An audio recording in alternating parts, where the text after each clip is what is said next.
అధిక బరువు అనేక సమస్యలకు కారణం. సాహితీ యోగా ఆన్లైన్ క్లాసులో జాయిన్ అవ్వండి. వర్షాలు వరదలతో విలువెల్లాడుతున్న ఏపీకి మరో పిడుగు లాంటి వార్త. రాష్ట్రానికి మరో ముప్పు ముంచుకొస్తోంది. 10 రోజుల వ్యవధిలో బంగాళాఖాతంలో ఏర్పడిన మరో అల్పపీడనం ఇప్పుడు ఉత్తరాంధ్రకు వాయుగండంగా మారింది. ఇప్పటికే ఎన్నడూ లేని విధంగా కుండపోత వర్షాలు దంచుకుంటాయి. ఇప్పుడిప్పుడే కోలుకుంటున్న రాష్ట్ర ప్రజలకు మరోసారి వాతావరణ శాఖ బిగ్ షాక్ ఇచ్చింది. బంగాళాఖాతంలో మరోసారి అల్పపీడనం ఏర్పడనుందని, ఇది వాయుగుండంగా బలపడనుందని అంచనా వేస్తున్నారు. అలాగే దీని ప్రభావం ఏపీతో పాటు తెలంగాణ పైన పడనుంది.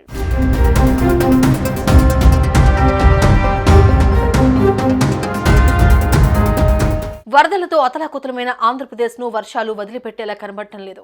బంగాళాఖాతంలో ఈ నెల 23 లేదా 24 తేదీల్లో అల్పపీడనం ఏర్పడే అవకాశం ఉంది. 28 నాటికి అది కోస్తా తీరానికి సమీపంలో తీవ్ర వాయుగుండం లేదా తుఫానుగా బలపడనుందని వాతావరణ నిపుణులు అంచనా వేస్తున్నారు. ఇది మచిలీపట్నం, కాకినాడ మధ్యలో తీరం దాటుతుందని భావిస్తున్నారు. దీని ప్రభావంతో ఈ నెల 20 తర్వాత రాష్ట్రంలో భారీ నుంచి అతి భారీ వర్షాలు కురిసే అవకాశం ఉంది. మరోవైపు ఉత్తర బంగాళాఖాతంలో ఏర్పడిన అల్పపీడనం తీవ్ర అల్పపీడనంగా బలపడింది. ఇది ఆదివారం నాటికి పశ్చిమ బెంగాల్ తీరంలో వాయుగుండంగా బలపడుతుందని వాతావరణ శాఖ తెలిపింది. తీరం దాటిన తర్వాత ఈ నెల 18 నాటికి రాష్ట్రానికి సమీపంగా వచ్చే అవకాశం ఉంది.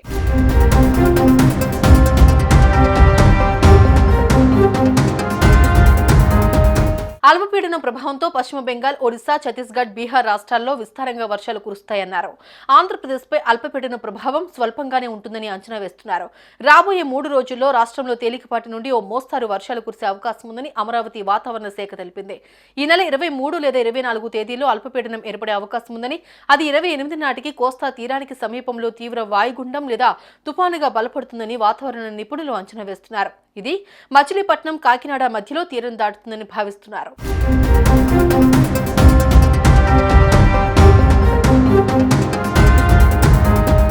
వాయుగుండం ప్రభావంతో ఈ నెల 20 నుంచి ఏపీ, తెలంగాణలో వర్షాలు కురిసే అవకాశం ఉందని ఐఎండీ లెక్కలు వేస్తోంది. కోస్తాంధ్రతో పాటు సీమలో భారీ నుంచి అతి భారీ వర్షాలు పడొచ్చని అంచనా వేస్తోంది. అలాగే ఏపీలోని శ్రీకాకుళం, మన్యం, విశాఖ, పార్వతీపురం జిల్లాలో భారీ వర్షాలు కురిసే అవకాశం ఉందని ఐఎండీ హెచ్చరించింది. ఒక్కసారిగా వాతావరణం మారిపోయి భారీ స్థాయిలో వర్షాలు కురిసే అవకాశం ఉంటుందని అంచనా వేసింది.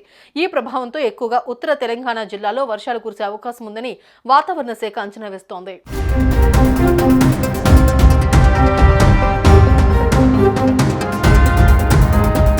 ఇప్పటికే వరదలతో విజయవాడకు కోలుకోలేని దెబ్బ తగిలింది. భారీ వర్షాలు, వరదల నుంచి ఇప్పుడిప్పుడే తేరుకుంటున్న ఆంధ్రప్రదేశ్కు మరో వాయుగండం పొంచి ఉంది అన్న వాతావరణ కేంద్రం హెచ్చరికలతో ప్రజలు తీవ్ర ఆందోళనకు గురవుతున్నారు. దీంతో రాష్ట్ర ప్రభుత్వం కూడా అప్రమత్తమైంది. మరోవైపు రాబోయే 3 రోజుల్లో రాష్ట్రంలో తేలికపాటి నుండి ఓ మోస్తారు వర్షాలు కురిసే అవకాశం ఉందని అమరావతి వాతావరణ శాఖ తెలిపింది.